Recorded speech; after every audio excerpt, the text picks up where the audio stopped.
Só que antes eu vou colocar aqui duas palavrinhas para poder a gente, então, iniciar esse trabalho. Há uma diferença entre entender e compreender. Não é isso? Entender e compreender. Eu preciso dizer essas duas palavras para poder a gente começar. O que significa entender? Não é? Entender é em, mas tender. Mas o que é em? Em é lugar, espaço, tempo, longe, perto, atrás, na frente, ontem, hoje, papel, não é? Posição. Então, em é isto. Em. E o que é tender? Tender é tendência. Tendência não é verdade.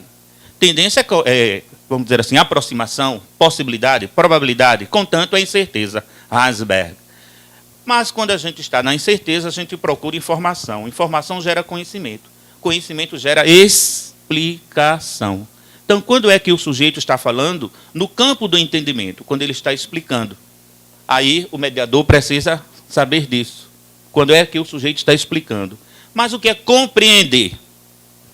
Com é conexão, junção, união, aproximação. É o com. Café com leite. Se eu colocar mais leite do que café, dá diferentemente. Se eu colocar mais café, menos leite. Leite e café são informações. Como é que ela se mistura entre as partes? Quem é que dá mais café, quem é que dá mais leite? Entre as partes. E o mediador precisa estar atento a isso.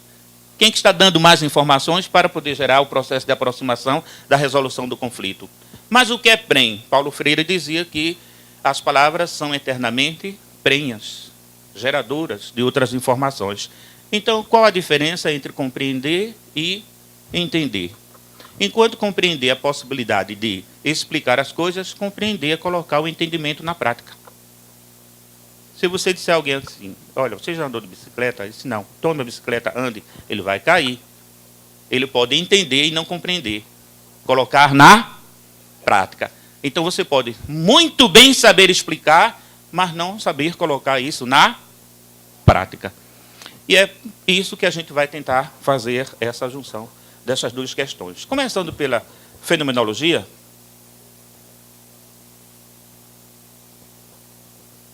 O professor falou sobre ouvir. Professor Manuel, lembra a palavra que ele disse? Ouvir.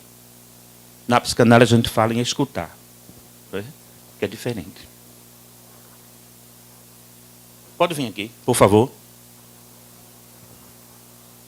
Poderia pedir, sem dizer a palavra, por favor. As palavras têm poder. Como se chama? Edna, na fenomenologia tem uma coisa chamada de movimento. Percepção. Não é? E depois é que se dá a concepção. Se eu lhe perguntasse o que era a mão, eu vou dar só 3 exemplos. Um da filosofia fenomenalista, um do sistema e um da complexidade. Aí a gente inicia com o slide. Se eu lhe perguntasse o que era a mão, o que você diria? Certo. Mas a mão em si, como é que você percebe a mão? Ah, a mão tem 5 dedos, cada dedo tem 3 divisões, exceto um, não é isso? Bem, ela exprime uma essência que não dá para a gente ver. A essência não se vê, ela se sente. Eis aí uma habilidade do mediador. Mas, se alguém tem um pouco mais de informação, vai dizer que tem falange, falanginha, falangeta. Se alguém tem mais informação, vai dizer que tem escafoide, sindular, trapézio, trapezóide, grandioso, ganchoso, pisiforme, piramidal. Não é? Você não vê... Lembra o café com leite que eu disse? Você não vê, mas sabe que a movimentação aqui está dentro de uma estrutura que é sistêmica. É sistêmica, dentro. Há uma ordem de hierarquia. Então, há uma ordem de hierarquia no discurso para poder estruturar o pensamento e o curso do que está sendo dito. Mas isso depende do café com leite que você tem. Está claro isso? Então, a essência na fenomenologia é a gente fazer um estranhamento à nossa teoria. Muito obrigado. Muito obrigado.